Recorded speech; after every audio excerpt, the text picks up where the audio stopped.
Hello po mga ka-subscriber, magandang umaga. Nandito naman po tayo sa ating video ngayong umaga na ito. Mag-update lang po tayo tungkol sa sa pangyayari dito sa ating sa bansang Pilipinas, kung ano na po talagang nangyayari. Alam niyo po mga ka-subscriber, mag-update lang po tayo kasi po magulo na po talaga ang bansa natin kasi nakuhuli na po sila sa kanilang mga ginagawa. Kahit dating Pangulong Duterte, hindi pa rin sila umaamin. Ayan po, subscriber, anong gagawin natin para mapauwi na natin si Tatay Digong sa ating bansang sinilangan dahil nakakaawa, matanda na po siya, wala po siyang kaso dito sa Pilipinas. Bakit doon po siya sa ibang bansa nililitis? Ano ang mayroon po sa atin?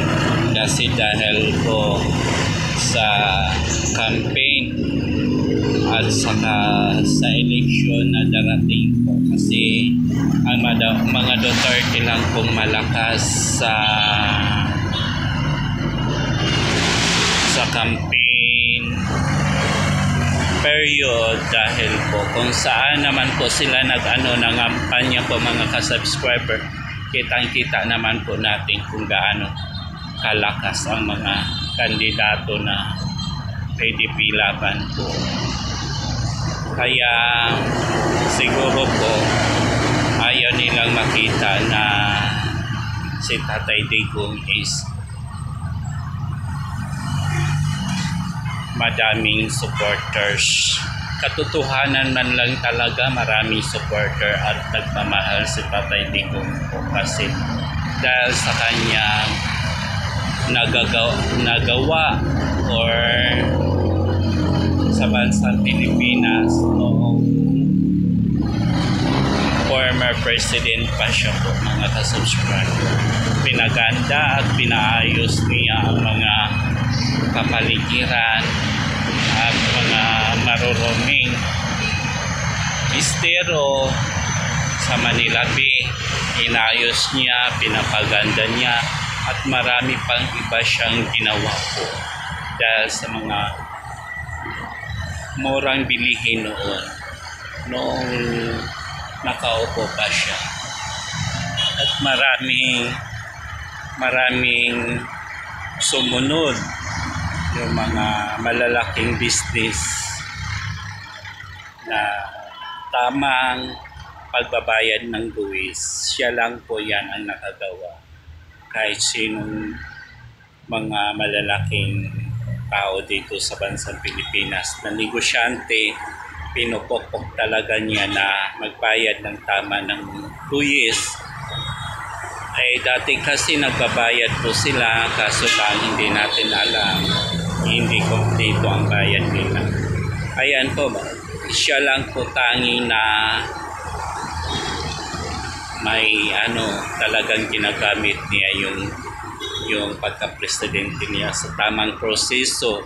Kaya maraming nagmamahal sa kanya ng mga taong bayan at saka kahit saan sulok ng bansa ng Pilipinas kung mag-campaign at sila campaign proclamation, ayan, dinudumog at dinadagsa ng mga taong bayan dahil sa pagmamahal nila kay Tatay Digong.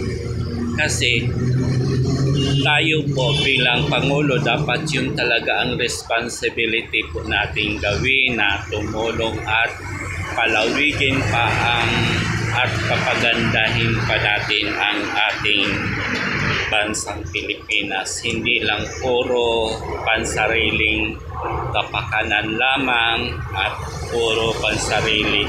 Kasi siya talaga noong presidente pa lang po siya, gumawa po talaga siya na takot siya talagang gumastos sa hindi niya pera, kasi ang katwiran pa niya, hindi pera natin to, ito ay pera ng taong bayan. Dahil po wala tayong karapatan na gumastos ng pansarili natin. ito, gagawin po natin to sa tamang paraan. Gagawa tayo ng malawak na project na makikita ng mga generation to generation. Yan ang katwera ni Tatay Digong. Hindi siya sa luho. At saka alam naman po ninyo noong talagang nagsiwalat dati si isang kaibigan po niya na si Tatay Digong daw hindi daw maluho na kumakain doon sa Malacanang Palace, na kung ano lang daw yung nakayanan niyang ipapakain, yun lang daw. At saka hindi yung mga special or mga mamahaling na pagkain. Dinidepende niya sa pera niya at budget. Hindi siya gumagastos ng sobra-sobra kasi ang katwera niya, hindi ito pera natin.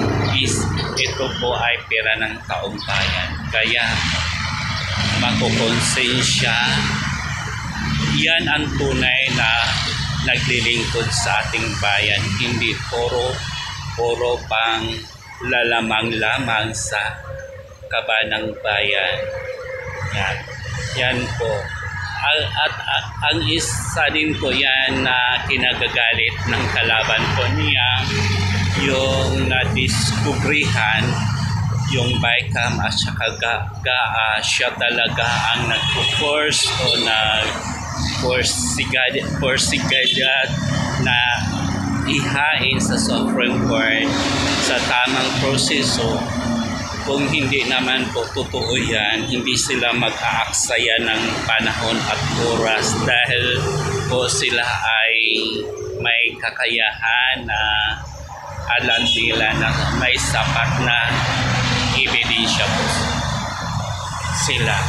Kaya yung iniwan ng Malacanang Tatay Digong is maganda at hindi ubos ang pera ng kaba ng bayan. I want natin itong darating na 2028.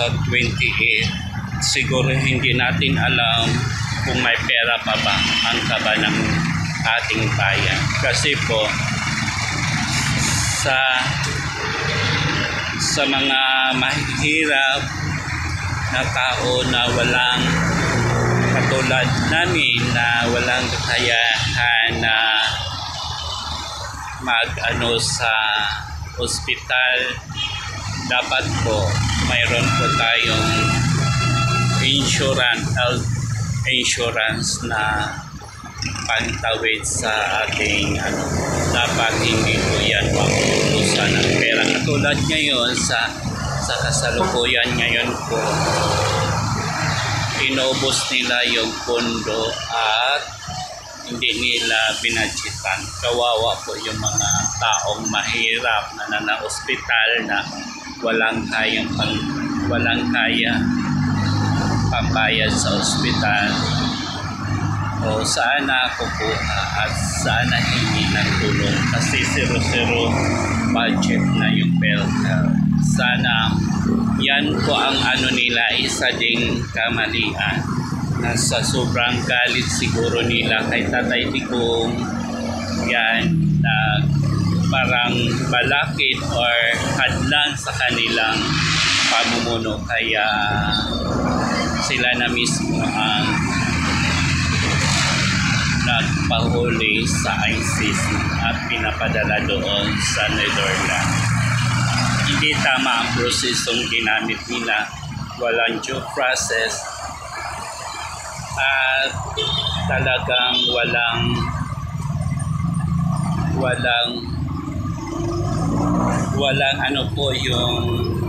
walang mga dignidad. May sabi pa dyan isang pulis na talagang kalad ka rin po yan. Hindi kayo naawa sa isang tao na kung sino man po yung may malasakit sa dating